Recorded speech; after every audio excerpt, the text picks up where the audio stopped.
Bom dia. Falo em 3 de novembro, falo depois de assistir coisas, interessantíssimas.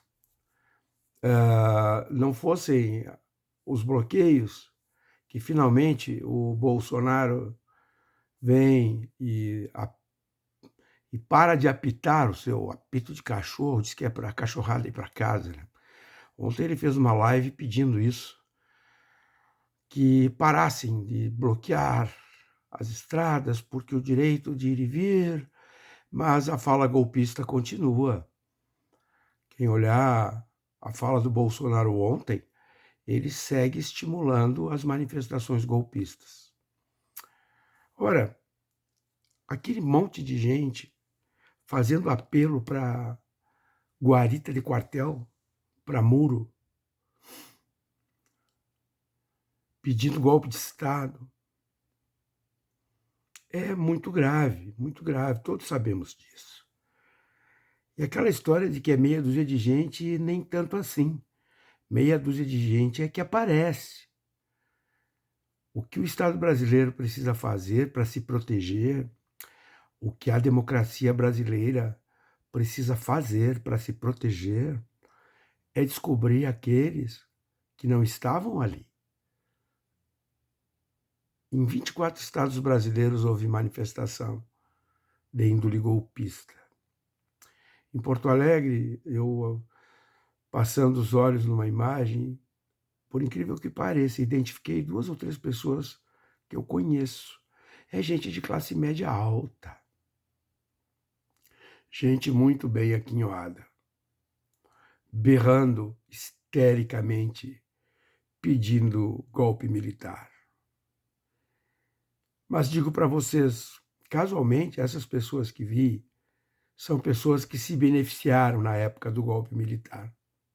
Já um casal de certa idade, junto com uma outra pessoa ali, que se deram muito bem com a milicada. Eu até imagino e entendo por que que eles querem a milicada de volta.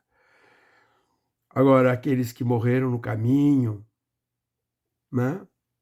Aqueles que viram tudo o que nós vimos na época da ditadura, é difícil. Mas eu digo para as pessoas, um governo como esse Bolsonaro, que teve em cargos administrativos milhares de militares, entre eles o mais letal de todos no Ministério da Saúde, deveria dar uma olhada no que aconteceu, no que presenciou e dizer: opa, será que é isso que queremos? Os militares não foram feitos para a gestão do Estado. Os militares são um poder de Estado e não de governo. E com Bolsonaro agiram como agentes de governo. Agiram, quando eu digo, a alta cúpula militar. Olha para que se prestaram nessa questão eleitoral, com as tais de auditorias e fiscalização sobre as urnas, que até agora não apareceu nada. E não apareceu nada porque não tem nada. Está tudo bem. Nós temos que atentar para essas coisas, pessoal. O inocente do lado, às vezes, não é tão inocente assim. A democracia é um valor muito alto a ser defendido. E outra coisa que eu chamo a atenção, que não aconteceu só ontem, mas ontem, no dia de finados, muito aconteceu, é a agressão física contra jornalistas, contra equipes de televisão. No Rio Grande do Sul, equipes da Bandeirantes foram agredidas. Pelo Brasil, equipes da Globo, do SBT, da Record, que é o veículo de comunicação da Igreja Universal, foram agredidos.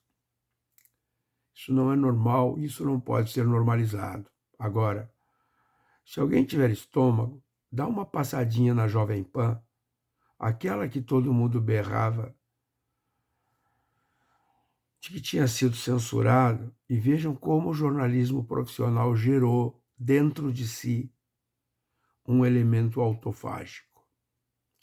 Se formos voltar para a ditadura militar, se voltarmos à ditadura de Getúlio Vargas, vocês vão ver o papel que certos pedaços da mídia, certos jornalistas cumprem, certos Augustos Nunes da vida, certos Alexandres Garcia. E assim eu poderia ficar aqui, certos Rodrigos Constantinos, latas de lixo, com alcunha de bandidos. Se dizem jornalistas e tentam viajar, e viajam, numa credibilidade que o nome empresta. Jornalistas. Agora, se formos ler os jornais, os grandes jornais, vamos combinar, a chamada mídia profissional foi muito leniente e está sendo, em certa medida, com isto tudo que está acontecendo.